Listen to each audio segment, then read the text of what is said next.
Ya, bismillahirrahmanirrahim. Assalamualaikum warahmatullahi wabarakatuh. Bagaimana kabarnya saudara? Semoga senantiasa tetap sehat dan tetap semangat. Oke, hari ini kita masuk ke pertemuan keempat, masih dalam mata kuliah yang sama, evaluasi pembelajaran di SD. Kemarin teman-teman sudah belajar, hasil belajar domain afektif dan yang kemarin itu kognitif ya. Sekarang kita mau belajar hasil belajar domain afektif dan psikomotor bagi siswa. Oke, ini materi kita hari ini. Selanjutnya ya, kemarin ini sudah dipelajari ya teman-teman, ranah kognitif, pengetahuan saya harap sudah bisa dipahami. Jadi kita bisa lanjut ke ranah afektif dan ranah psikomotor. Ini dijadikan satu kali pertemuan karena memang materinya tidak sebanyak ranah pengetahuan atau kognitif. Ya, ini dia ranah afektif. Ranah afektif itu atau sikap merupakan hasil belajar siswa yang dalam bentuk non-tes. Jadi tidak bisa kita mengetes siswa untuk sikapnya. Nah, biasanya kita melihatnya dalam bentuk seperti sikap, kejujuran, begitu ya, disiplin, tanggung jawab, dan seterusnya. Nah, sikap-sikap itulah yang bisa kita lihat dalam ranah afektif. Nah, dalam ranah afektif juga ada tingkatan. Menurut dari Cradwell ini ada 5 tingkatan. Dari tingkatan paling rendah adalah menerima, yang kedua merespon, selanjutnya kalau sudah bisa dia akan bisa menilai dan dilanjutkan mengorganisasi, dan yang paling terakhir sikap seorang peserta didik yang memang seharusnya ada itu adalah sampai ke berkarakter atau memang sampai ke menjadi kebiasaannya dia gitu. Kita lihat contoh-contohnya di samping ini. Nah, ini kalau yang menerima, siswa sudah bisa menerima adanya perbedaan suku antar teman, misalnya gitu. Jadi sikap paling rendah siswa itu ya menerima. Kita bisa lihat pengertiannya di sebelah ini. Nah, misalnya gini, menerima itu mengacu pada kemampuan untuk memperhatikan dan merespon stimulasi yang tepat, juga kemampuan untuk menunjukkan atensi atau penghargaan terhadap orang lain, gitu loh. Jadi siswa itu sudah mampu untuk menerima, kemampuan untuk menunjukkan atensi atau penghargaan terhadap orang lain. Contohnya tadi yang di awal, misal siswa bisa menerima adanya perbedaan suku antar teman. Di sekolahnya dia sadar bahwa misal di sarang ini tidak hanya dari suku Sunda saja gitu misalnya, tapi juga ada yang dari Jawa, ada yang dari Batak misalnya gitu kan.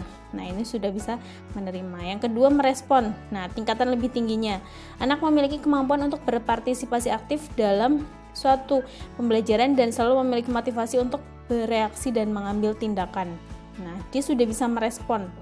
Misalnya ada peraturan, dia sudah bisa menerima, terus dia responnya adalah, misal contohnya siswa menolak untuk curang dalam ujian, misalnya gitu. Karena apa? Di peraturan memang tidak boleh curang, tidak boleh mencontek, begitu. Jadi dia sudah ada penerimaan di sini. Nah, selanjutnya menilai. Nah, domain ini mengacu pada pentingnya nilai atau keterikatan diri terhadap sesuatu seperti penolakan, penerimaan, atau tidak berpendapat.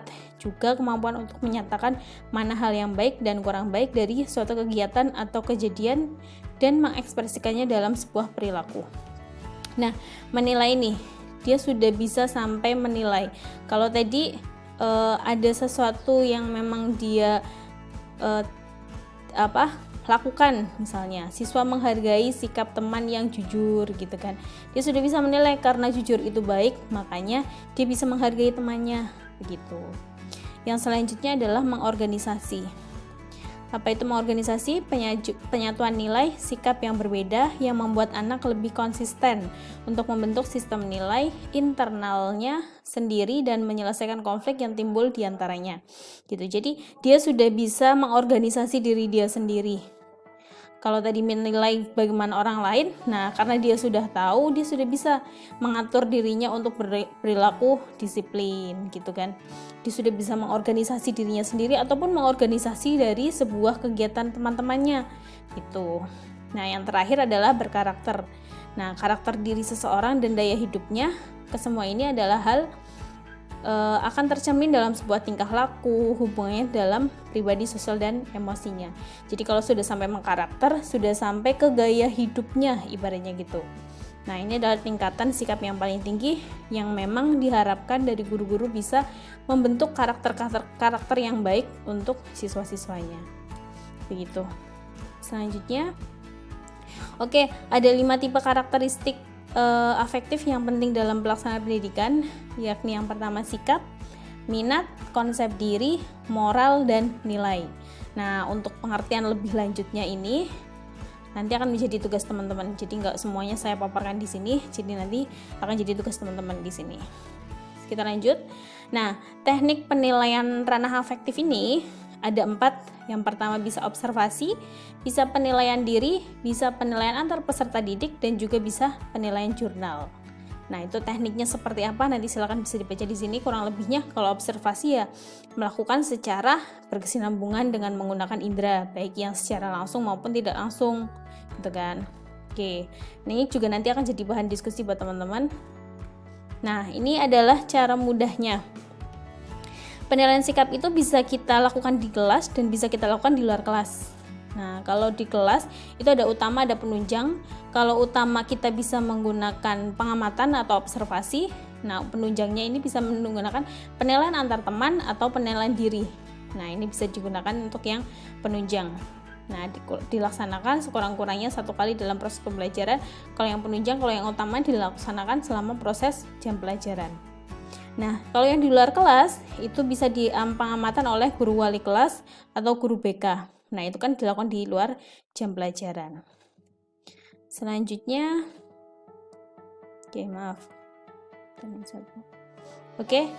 kita masuk ke ranah yang berikutnya adalah ranah psikomotor. Ini dari Dyers, salah satu ahlinya menyampaikan bahwa kalau psikomotor berarti keterampilan.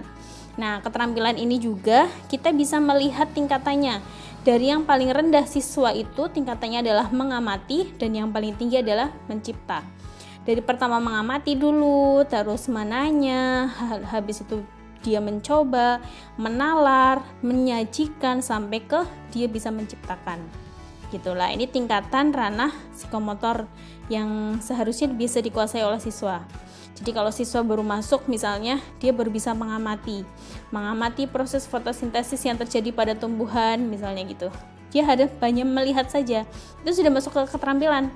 Nah, ranah yang keduanya adalah menanya. Dia sudah mulai berani bertanya, terus sudah mulai berani melakukan percobaan. Nah, habis itu dia bisa menalar, mengkaitkan antara teori dengan permasalahan yang dihadapi. Dan hasil dari diskusinya itu dia bisa menyajikan, mempresentasikan misalnya, dan dia akhirnya bisa menciptakan sebuah hasil karya. Contohnya menciptakan pola batik berdasarkan simbol sains mungkin, dan lain sebagainya. Nah, itu masuk ke ranah psikomotor ataupun keterampilan.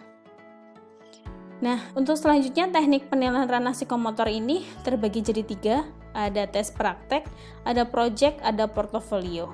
Nah, bedanya di sini kalau praktek itu penilaian menuntut respon berupa keterampilan melakukan suatu aktivitas atau perilaku sesuai dengan tuntutan kompetensi.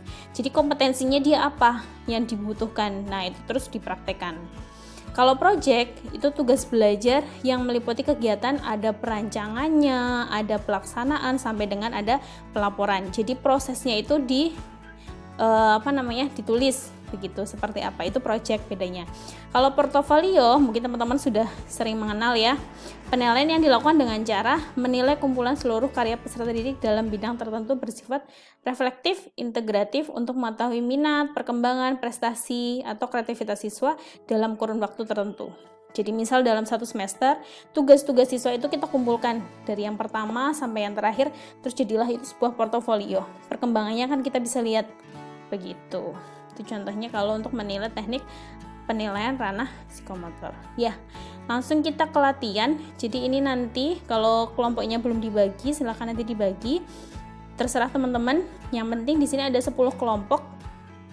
Jadi untuk pendalaman materi ranah afektif psikomotor ini silakan nanti didiskusikan dengan kelompok. Yang pertama, kelompok pertama mencari pengertian, ciri, indikator, karakter, sikap. Tadi kan ada ya 5 karakteristik dari afektif, 2 minat, 3 konsep diri, 4 nilai, 5 moral gitu. Jadi dicari materinya terkait dengan sikap, minat, konsep diri, nilai, dan moral. Selanjutnya 6 sampai dengan 10 masuk ke contoh teknik penilaian. Nah, ini karena afektif itu lebih mudah, jadi yang afektif itu saya kasih 22. Nah, gitu. Ada observasi sama penilaian diri, ada penilaian peserta didik sama jurnal. Jadi cari contohnya. Terus kelompok 8 masuk ke teknik penilaian tes praktek, cari contohnya, dan kelompok 9 teknik penilaian project, dan yang terakhir teknik penilaian portofolio. Nanti silahkan dibuat materinya seperti apa. Terus kalau misal masih ada waktu gitu kan, tapi kalau tidak ya dibuat, silahkan teman-teman didiskusikan dengan kelompoknya, terus silahkan dikumpulkan di forum tugas begitu. Sebenarnya pengennya saya kalau masih ada waktu bisa didiskusikan dengan kelas yang lain gitu kan, dengan kelompok yang lain. Tapi kalau tidak ada waktu, jadi nanti silakan bisa langsung dikerjakan prakteknya, mengerjakan ini terus dikumpulkan ke forum tugas yang sudah saya siapkan di pertemuan keempat ini. Oke, sekian untuk pertemuan hari ini.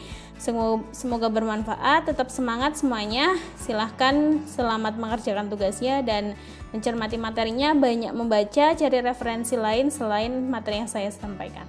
Sekian, wassalamualaikum warahmatullahi wabarakatuh.